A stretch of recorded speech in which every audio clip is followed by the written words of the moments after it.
what the general just told you. The Southern Poverty Law Center, in a massive, sweeping indictment, has been charged with allegations of fraud and using the banking system to perpetrate that fraud. I just want to talk about a couple brief things here. The Southern Poverty Law Center themselves advertise to raise money to dismantle violent extremist groups for a period of at least a decade. They use their donor network to raise money to purportedly dismantle violent extremist groups. However, the SPLC, the Southern Poverty Law Center, used the money they raised from their donor network to actually pay the leadership of these very groups. I just want to say that again. They used the fraudulently raised money by lying to their donor network, thousands of Americans, to go ahead and actually pay the leadership of these supposed violent extremist groups. The groups, as the general laid out, include the Ku Klux Klan, the United Klans of America, Unite to Right, National Alliance, the National Socialist Movement, the Aryan Nation Motorcycle Club, and the National Socialist Party of America, and also the American Front.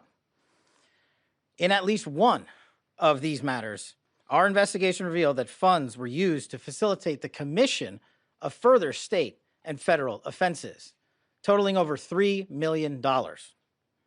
Furthermore, our investigation revealed that the Southern Poverty Law Center, on top of perpetuating this widespread, decade-long, multi-million-dollar fraud, conducted more criminal activity.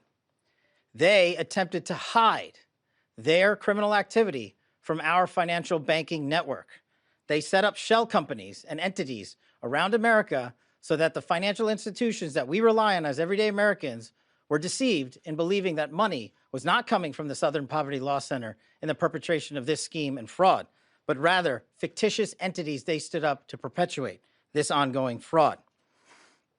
This is a serious and egregious violation of a group that purported to dismantle violent extremist groups, but in turn actually only fueled the hatred.